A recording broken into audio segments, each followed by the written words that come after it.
మరో బ్రేకింగ్ చూస్తున్నాం. విద్యుత్ కొనుగోళ్ల అంశంపై కేసీఆర్ పంపిన లేఖపై power commission chairman justice L Narasimha Reddy ఈ రోజు సమీక్ష చేపట్టనున్నారు. కేసీఆర్ పంపిన లెటర్ కమిషన్కు అందిందని పలు అంశాలను ప్రస్తావించారని తెలిపింది.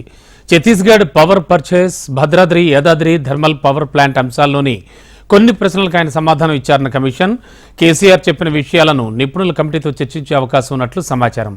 అయితే మొన్న నిర్వహించిన ప్రెస్ మీట్లోనే ఎవరికైనా తమ అభిప్రాయాలుంటాయని, వాటిని నిస్సందేహంగా చెప్పే స్వేచ్ఛ ఉంటుందని ఇప్పటికే చైర్మన్ తెలిపారు.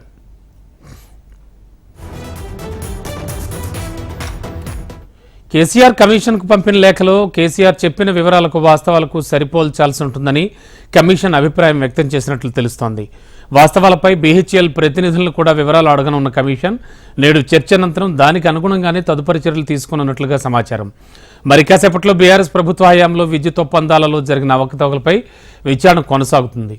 ఈ విచారణకు జనసమితి అధినేత కోదండరాం, విద్యుత్ ఉన్నతాధికారి రాఘవ్ కమిషన్ ముందు హాజరు కానున్నారు. ఇదే అంశానికి సంబంధించి లేటెస్ట్ ఇన్ఫో అందించడానికి మా కరెస్పాండెంట్ ప్రవీణ్ సిద్ధంగా ఉన్నారు. ప్రవీణ్, ఈ కమిషన్ కి సంబంధించి ఏం జరగబోతోంది? బాబు, రాష్ట్రంలో మాత్రం విద్యుత్ కొనుగోలు అంశం మాత్రం ఇప్పుడు కీలకంగా మారిందని చెప్పుకోవచ్చు.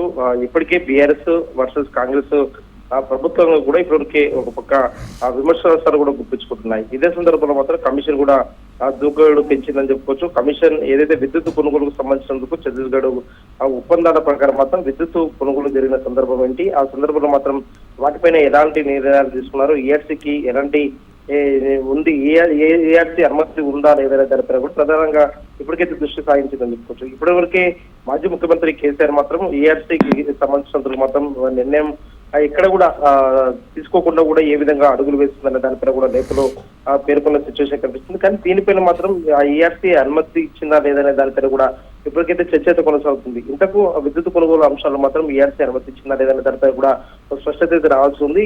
ఇప్పటికే మాజీ ముఖ్యమంత్రి కేసీఆర్ ఏదైతే కమిషన్ కు రాష్ట్రాలు లేకపోయినా కూడా మరి కాసేపట్లో సమీక్ష సమావేశం కూడా ప్రారంభించుకునే అవకాశాలు కనిపిస్తున్నాయి. కమిషన్ దీనిపైన చర్చించిన తర్వాత మాత్రం ఏ విధంగా నిర్ణయం తీసుకోబోతుంది అనే దానిపైన కూడా ఒక క్లారిటీ రావాల్సి ఉంది. ఏదైతే కమిషన్ సంతృప్తి చెందకపోతే మాత్రం నేరుగా అటెండ్ అవ్వాల్సి ఉంటుందని చెప్పేసి కూడా ఇప్పటివరకే జస్టిస్ నరసింహారెడ్డి తెలిపిన నేపథ్యంలో మాత్రం కేసీఆర్ సమస్య లేకపోయినా కూడా ఆ కమిషన్ ఎలాంటి నిర్ణయం తీసుకోబోతుంది, ఆ కమిషన్ ఇవాళ లేకపోయినా ఏ విధంగా చర్చించబోతున్నారు అనే దానిపైన కూడా ఒక క్లారిటీ అయితే రావాల్సి ఉంది. దీంతో పాటుగా ఏదైతే రాష్ట్రం నుంచి యూనిట్కి ₹3.90 చొప్పున ఆ తాత్కాలిక ధరతో విద్యుత్ కొనుగోలు చేయడానికి మాత్రమే గతంలో ఈఆర్సీ అనుమతించిన దానిపైన కూడా ఇప్పటివరకే ఆ ప్రభుత్వ వర్గాలు చెప్తున్న నేపథ్యంలో మాత్రం ఈ అంశంపైన ఏ విధంగా ఈఆర్సీ దృష్టి సాధిస్తుంది అనే దానిపైన కూడా ఒక క్లారిటీ అయితే రావాల్సి ఉందని చెప్పుకోవచ్చు. 2017 నుంచి 22 వరకు ఈ మధ్య ఆ కొనుగోలుకు దాదాపు 6,000 కోట్ల పైగా తెలంగాణ విద్యుత్ సంస్థలు భారంగా నష్టపోయాయని చెప్పి కూడా ఇప్పటివరకు ప్రభుత్వ వర్గాలు కూడా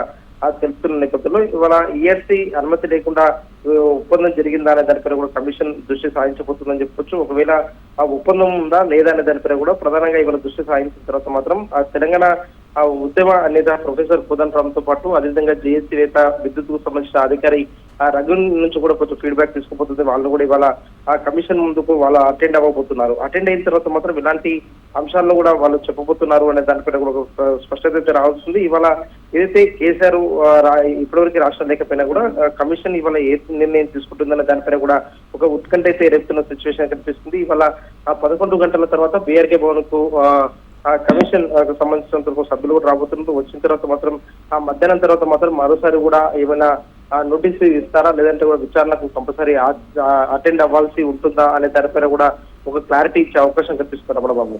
ఓకే, థ్యాంక్ యూ ప్రవీణ్.